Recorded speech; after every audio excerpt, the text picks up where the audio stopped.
Hello student, my name is Meena Saini. I qualify net and GRF. मैं आपको preparation करवाती हूँ यूजीसी नेट जून 2026 political science. अभी हमारा जो टॉपिक चल रहा है वो फंडामेंटल राइट्स चल रहा है। आर्टिकल 12 हमने काफ़ी अच्छे से पहले वाला जो वीडियो उसमें समझा। आज हम करेंगे आर्टिकल 13।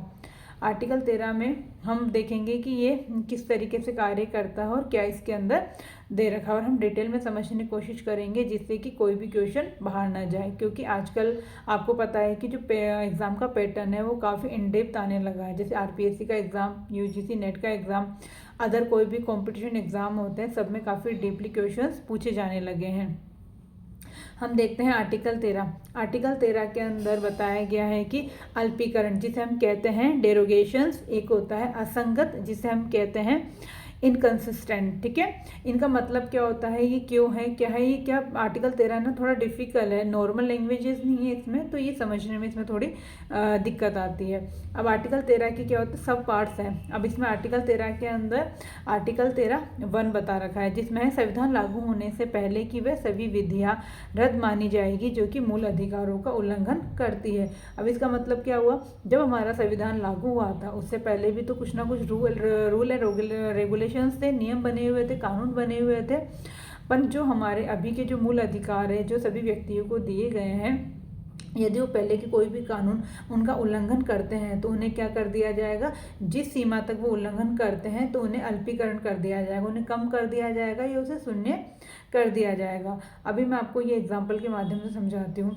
जैसे कि पर्सनल लॉ ये बनाया गया था 1937 के अंदर। पर्सनल लॉ के अंदर मतलब जो हिंदू है, मोमडन से, उनके अपने अपने रूल एंड रेगुलेशंस होते हैं, वो क्या होते हैं, चलते हैं। जब पर्सनल लॉ के अंदर, पर्सनल जो लॉ है उसके अंदर 3 तलाक का जो प्रावधान है उससे संबंधित क्या आया था, एक केस आया था जो काफ़ी फेमस केस है और ये एग्जाम में काफ़ी बार पूछा भी जाता है। ठीक है, अभी लेटेस्ट ही आरपीएससी का जो एग्ज़ाम था उसमें भी ये क्वेश्चन पूछा गया था। अभी मैं आपको क्या है, जो बीच बीच में जो कंपटीशन एग्ज़ाम होते रहते हैं उसके बारे में भी आपको अपडेट देती रहूँगी, क्योंकि मैं खुद भी एग्ज़ाम देती हूँ, मैं पढ़ती भी हूँ और पढ़ाती भी हूँ, तो ये पता रहेगा कि पैटर्न क्या चल रहा है एग्ज़ाम का और किस तरीके से हमें क्या करनी चाहिए, तैयारी करनी चाहिए। तो इसमें केस था पर्सनल लॉ के अंदर शाहबानो केस जो 1978 के अंदर था, जिसमें कि उसके पति के द्वारा उसे तलाक दे दिया गया था, 3 तलाक बोलकर, और गुजारा भत्ते के लिए मना किया गया था। अब ये क्या हो गया कि एक तरीके से ये हो गया ना, जो हमारे मूल अधिकार है उनके विरुद्ध हो गया, क्योंकि समानता का अधिकार नहीं है। जहाँ तक हम जानते हैं कि हिंदू जो महिलाएं होती है उन्हें गुजारा भत्ता प्राप्त होता है। ओके, अब उनको प्राप्त हो रहा है, वो भी महिला है, और जो मोमडन वाली जो महिला होती है उनको गुजार भत्ता नहीं दिया जाता। तो वो क्या सुप्रीम कोर्ट में चले गए, केस कर दिया उन्होंने कि भाई ये तो समानता, जो हमारे समानता का अधिकार है उसका उल्लंघन है कि कुछ महिलाओं को, जो हिंदू है उनको तो गुजारा भत्ता मिल रहा है और जो मोमडन महिला है उन्हें गुजारा भत्ता नहीं मिल रहा। तो उन्होंने क्या करा, केस करा। तो सुप्रीम कोर्ट के द्वारा भी इसमें फैसला दिया गया 1985 के अंदर कि महिलाओं को भी क्या मिलना चाहिए, गुजारा भत्ता मिलना चाहिए। फिर 1986 उस टाइम पे हम जानते हैं कि पीएम हमारे राजीव गांधी थे और उनका थोड़ा झुकाव था मोमडन्स की तरफ। तो उधर के जो मोमडन्स के जो पुरुष थे या कुछ नेता वगैरह थे, सांसद थे, उन्होंने क्या करा, इसके ऊपर ऑब्जेक्शन उठाया कि नहीं, ऐसा नहीं हो सकता, ये तो क्या पर्सनल लॉ है उसके अकॉर्डिंग की है, इसमें ऐसी कोई व्यवस्था नहीं की गई कि महिलाओं को भी गुजारा भत्ता दिया जाना चाहिए। तो इसके ऊपर जो सुप्रीम कोर्ट के जो अधिकार थे, फिर उन्होंने जो भी फैसला दिया था उसको थोड़ा इसमें सीमित कर दिया गया। ओके, फिर राजीव गांधी के द्वारा मुस्लिम महिला अधिनियम 1986 पारित किया गया, जिसमें कहा गया है कि महिलाओं को गुजारा भत्ता दिया जाएगा। तो मोमडन के अंदर क्या इद्दत नाम से कोई व्यवस्था है, जिसमें कि मतलब टोटल जो गुजारा भत्ता दिया जाएगा वो वाली व्यवस्था नहीं है, बस कुछ छोटी मोटी राशि दे दी जाएगी, मतलब प्रॉपरली इसके अंदर ये व्यवस्था नहीं की गई। उसके बाद में हम देखते हैं इसी से संबंधित जो पर्सनल लॉ है उसी से संबंधित यहाँ सायरा बानो केस 2015 के अंदर आया। ये सायरा बानो जो थी उत्तराखंड की थी और इन्होंने भी अपने पति के खिलाफ यही केस किया था कि मतलब 3 तलाक को लेकर कि गुजारा भत्ता मिलना चाहिए। तो ये चले गए सुप्रीम कोर्ट। इसमें सुप्रीम कोर्ट का जो फैसला आया था वो 22 अगस्त 2017 के अंदर आया, और इसमें सुप्रीम कोर्ट के द्वारा जो 3 तलाक की जो व्यवस्था है, 3 तलाक में भी मैं आपको एक बार डिटेल में बताना चाहूँ तो इसमें भी क्या 3 पार्ट होते हैं। एक तो होता है तलाक हसलत और तलाक अहसलत, और एक होता है तलाक बिद्दत। तो जो तलाक बिद्दत वाली व्यवस्था उसे गैरकानूनी कर दिया गया कि मतलब ये वाली व्यवस्था जो होती है गैरकानूनी होती है, कोई भी 3 तलाक बोलकर अपनी पत्नी को तलाक नहीं दे सकता, इसे असंवैधानिक कहा गया। और इसके अंदर द मुस्लिम वुमेन एक्ट 2019 लाया गया, जिसमें व्यवस्था की गई कि कोई एक साथ 3 बार तलाक बोलकर तलाक नहीं दे सकता। ये क्या होगा? गैरकानूनी होगा।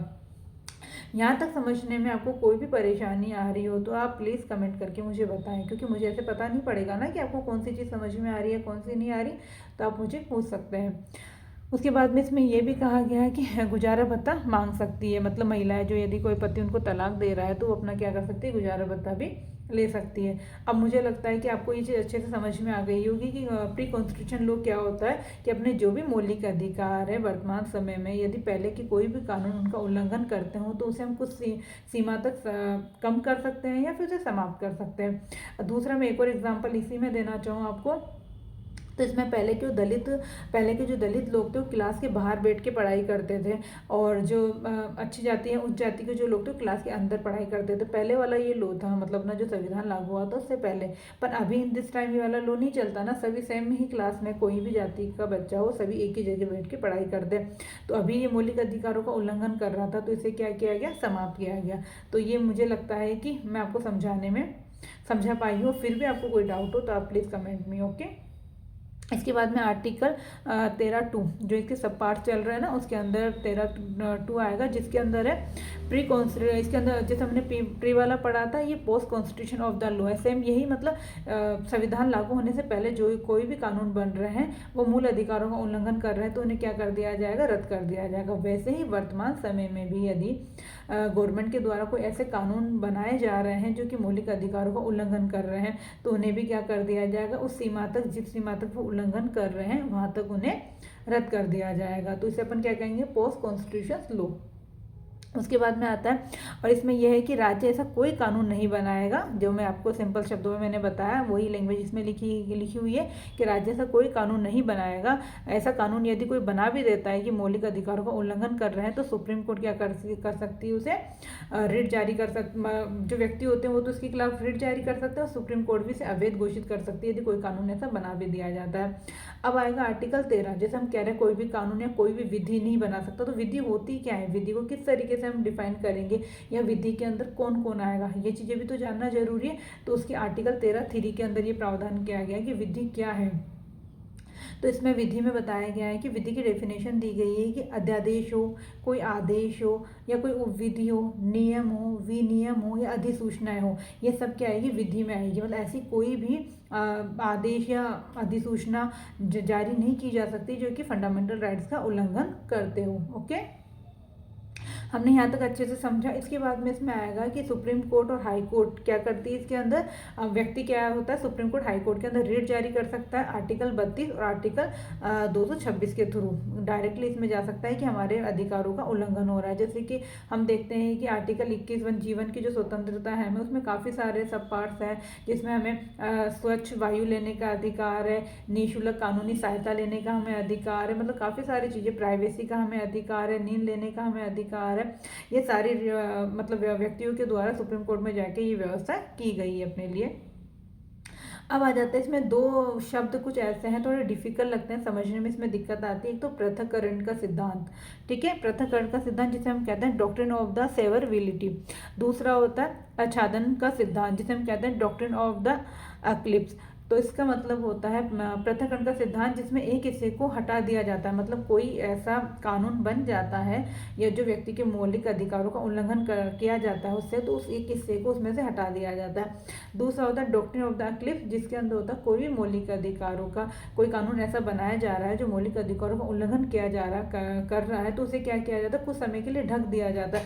मतलब कुछ तो ऐसा होता है जिसे पूर्णतः समाप्त किया जाता है, और कुछ ऐसे होते हैं जिन्हें समाप्त न करके, जैसे वर्तमान समय में प्रासंगिक नहीं है तो उसे कुछ समय के लिए ढक दिया जाता है, और जब वो हमें लगे कि अब वो कानून को हम दोबारा लागू कर सकते हैं तो वो दोबारा चालू हो जाता है, तो उसे कुछ समय के लिए ढक दिया जाता है, ओके। मुझे लगता है मैं आपको इसमें जितने भी क्वेश्चंस बन सकते हैं एग्जाम में वो सारे मैंने आपको क्लियर कर दिए। और आर्टिकल 13 से क्वेश्चंस बनता 100% है, क्योंकि थोड़ी इसकी लैंग्वेज डिफिकल्ट है और हमें नॉर्मल पढ़ने पे क्या होता समझ में नहीं आती। उसके अलावा आप कोई भी और क्वेश्चन है, इंक्वायरी हो तो आप मुझे कमेंट कर सकते हैं। Please subscribe me my channel. यदि आपको कोई भी इन्फॉर्मेशन वीडियो और दोबारा इस पर चाहिए तो आप मुझे बता सकते हैं। Okay, bye.